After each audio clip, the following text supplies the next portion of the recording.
Hi friends, welcome back to my channel మా ఇంటి అభిరుచి. ఈ రోజు వీడియోలో 10 నిమిషాల్లో ఈజీగా రెడీ అయ్యేలాగా ఒక మంచి లంచ్ బాక్స్ రెసిపీ చేసి చూపించబోతున్నానండి. టేస్ట్ అయితే అస్సలు మాటల్లో చెప్పలేము అనమాట, అంత బాగుంటుంది. ఈ రెసిపీ అయితే నేను ఒక ఫంక్షన్లో వెళ్ళినప్పుడు తిన్నానండి. నాకు బాగా నచ్చి వాళ్ళని అడిగాను అనమాట. చాలా ఈజీగా చాలా టేస్టీగా అయితే ఉంటుంది. మరి అస్సలు ఆలస్యం చేయకుండా వీడియోలోకి వెళ్ళి దీని తయారీ విధానం ఎలానే చూసేద్దాం రండి. ఇంకా ఈ రోజు అయితే ఈ రైస్ ఎందులో చేయబోతున్నానంటే ద ఇండస్ వ్యాలీ నుంచి నేను కొత్తగా లాంచ్ చేసిన 3 plate stainless steel pressure cooker pan అయితే తీసుకున్నానండి. దీంట్లో మనకు వచ్చేసి 3.5 లీటర్స్ కెపాసిటీ ఉంది. అంతేకాకుండా 5 లీటర్స్ కెపాసిటీ కూడా ఉందన్నమాట. నేను తీసుకున్నది అయితే పెద్ద సైజ్ అండి, 5 లీటర్స్ కెపాసిటీ అనమాట.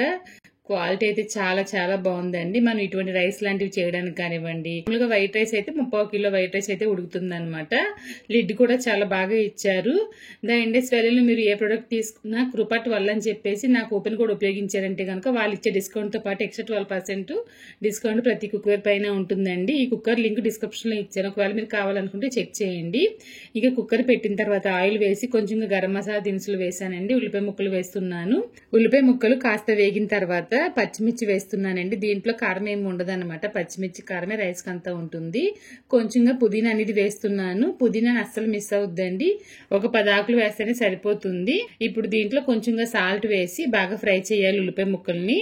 ఈ రోజు నేనైతే కొబ్బరి టమాటో పలావ్ తయారు చేయబోతున్నానండి. టేస్ట్ అయితే చాలా బాగుంటుంది. నేను చెప్పాను కదా ఒక చోట తిన్నానని చెప్పేసి, అక్కడ ఏంటంటే దీంట్లో రొయ్యలు వేసి చేశారనమాట. ఆ రొయ్యలు తీసేసి నేను ఈ టమాటో ఇంకా కొబ్బరి పాలు ఉపయోగించి రైస్ అయితే చేస్తున్నానండి. చాలా బాగుంటుంది అనమాట, అంత బాగా నచ్చింది నాకైతేను. ఉల్లిపాయ ముక్కలు వేగాయి కదా, కొంచెంగా అల్లం వెల్లిపాయ పేస్ట్ అయితే వేసానండి. వేసిన తర్వాత దాన్ని కూడా ఫ్రై చేస్తున్నాను. ఇప్పుడు దీంట్లో నేను నానబెట్టి ఉంచిన నార్మల్ సోనా రైస్ ఉంటుంది కదా, అదైతే నేను ఒక 2 గ్లాసుల అంటే 2 కప్పులు బియ్యం తీసుకున్నాను అనమాట. ఇందులో అయితే వేస్తున్నాను. ఒక అరగంట సేపు అయినా బియ్యం నానితేనే ఇటువంటి వెరైటీ రైస్ చేసినప్పుడు బాగుంటుంది అనమాట. బియ్యం వేసి ఒకసారి ఫ్రై చేసిన తర్వాత దీంట్లో 2 కప్పుల చిక్కటి కొబ్బరి పాలు అయితే వేస్తున్నానండి. తర్వాత దీంట్లో టమాటో ప్యూరీ వేయాలన్నమాట. టమాటోలు బాగా ఉడికించి పైన తోలు తీసి గ్రైండ్ చేసి వడకొట్టి 1 కప్ అయితే ఇందులో వేసాను అనమాట.